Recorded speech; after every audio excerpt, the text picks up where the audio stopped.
11월 28일 금요일입니다. 오늘 우리가 함께 볼 말씀은 요한계시록 13장 1절부터 10절까지 말씀입니다. 내가 보니 바다에서 한 짐승이 나오는데 뿔이 10이요 머리가 7이라 그 뿔에는 10왕관이 있고 그 머리들에는 신성 모독하는 이름들이 있더라. 내가 본 짐승은 표범과 비슷하고 그 발은 곰의 발 같고 그 입은 사자의 입 같은데 용이 자기의 능력과 보좌와 큰 권세를 그에게 주었더라. 그의 머리 하나가 상하여 죽게 된 것 같더니 그 죽게 되었던 상처가 나음에 온 땅이 놀랍게 여겨 짐승을 따르고 용이 짐승에게 권세를 주므로 용에게 경배하며 짐승에게 경배하여 이르되 누가 이 짐승과 같으냐 누가 능히 이와 더불어 싸우리요 하더라. 또 짐승이 과장되고 신성모독을 말하는 입을 받고 또 42달 동안 일할 권세를 받으니라. 짐승이 입을 벌려 하나님을 향하여 비방하되 그의 이름과 그의 장막 곧 하늘에 사는 자들을 비방하더라. 또 권세를 받아 성도들과 싸워 이기게 되고 각 족속과 백성과 방언과 나라를 다스리는 권세를 받으니 죽임을 당한 어린 양의 생명책에 창세 이후로 이름이 기록되지 못하고 이 땅에 사는 자들은 다 그 짐승에게 경배하리라. 누구든지 귀가 있거든 들을지어다. 사로잡힌 자는 사로잡혀갈 것이요 칼에 죽을 자는 마땅히 칼에 죽을 것이니 성도들의 인내와 믿음이 여기 있느니라. 아멘.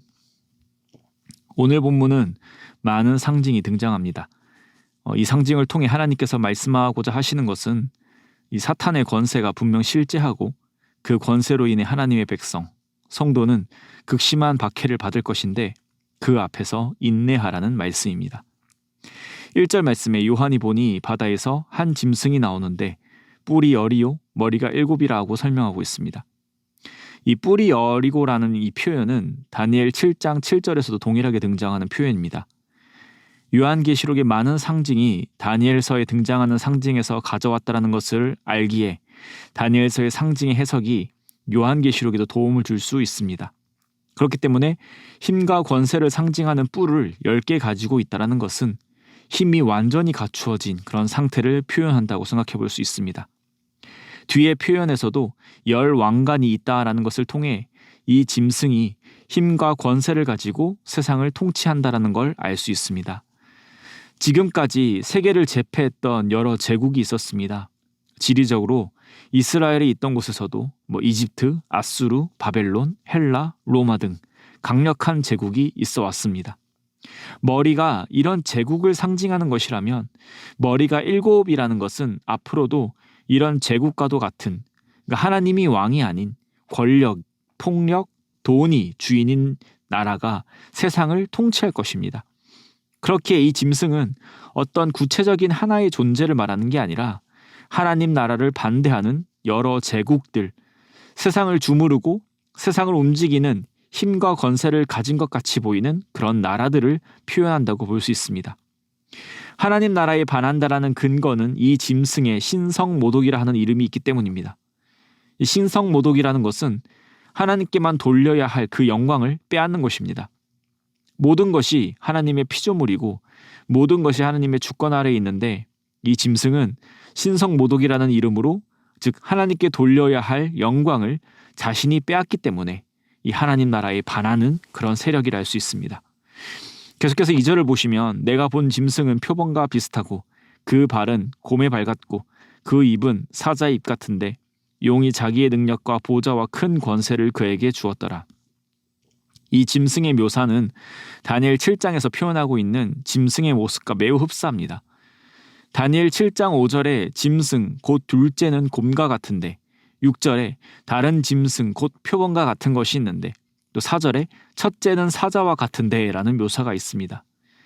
차이점은 다니엘은 각각 짐승의 모습이 이러한데 오늘 본문에서는 이 짐승들의 모습이 한 짐승이라는 것이죠. 오늘 본문에서 말해주는 이 짐승은 다니엘 7장에서 보여주었던 그 여러 짐승, 즉 여러 제국이 하나로 합쳐진 그러니까 제국의 어떠한 정점의 형태를 보여준다라는 것입니다. 이 짐승에게 오늘 본문에서는 용이 자기의 능력과 보좌와 큰 권세를 그에게 주었다라고 합니다. 이 용은 앞선 본문 12장 9절에서 등장하는 그 용입니다. 큰 용이 내쫓기니 옛 뱀, 곧 마귀라고도 하는 사탄이라고도 하며 이 용의 정체는 바로 마귀, 사탄입니다. 이 짐승, 하나님 나라에 반하는 이 나라는 철저히 사탄을 따르는 사탄의 권세를 가지고 있는 나라입니다. 3절 말씀에 그의 머리 하나가 상하여 죽게 된 것 같더니 그 죽게 되었던 상처가 나음에 온 땅이 놀랍게 여겨 짐승을 따르고, 이 짐승은 마치 자기가 구원자인 것 같이 미혹합니다. 예수 그리스도께서 죽으시고 다시 부활하신 것과 같이 짐승의 한 머리가 상하여 죽게 된 것 같으나 다시 나음으로 라고 말씀합니다. 유일한 구원자이신 예수 그리스도를 흉내내고 있죠. 세상이 이 가짜를 미혹하는 사탄의 세력을 놀랍게 여겨 따른다라고 말씀합니다. 4절에서도 용이 짐승에게 권세를 주므로 용에게 경배하며 짐승에게 경배하여 이르되 누가 이 짐승과 같으냐, 누가 능히 이와 더불어 싸우리요 하더라.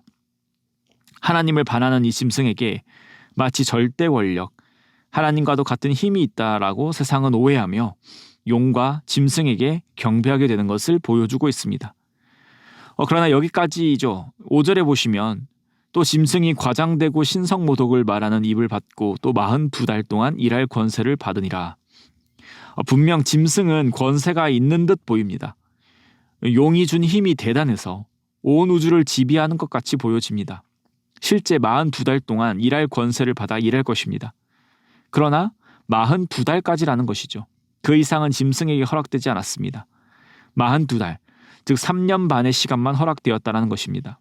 왜 하필 3년 반일까요? 이 표현은 다니엘 7장 25절에도 등장합니다. 그가 장차 지극히 높으신 이를 말로 대적하며 또 지극히 높으신 이의 성도를 괴롭게 할 것이며 그가 또 때와 법을 고치고자 할 것이며 성도들은 그의 손에 붙임바 되어 한 때와 두 때와 반 때를 지내리라. 한 때와 두 때와 반 때를 지낸다. 즉 세 때하고 반 때를 지낸다고 말씀하는데 이것이 바로 42달인 것이죠. 3.5는 7의 반입니다. 7은 완전수이기 때문에 3.5는 완전의 절반, 그러니까 완전하지 못한 수입니다. 즉 이 짐승의 권세가 결코 완전하지 않다, 영원하지 않다라는 것을 말해주고 있습니다. 하나님께서 허락하신 그때만 이 짐승이 일할 수 있다라는 것을 말씀해 주는 것이죠. 이 짐승의 일할 권세는 한정적이지만 분명 이 일로 인하여 성도는 극심한 고난을 경험할 것입니다.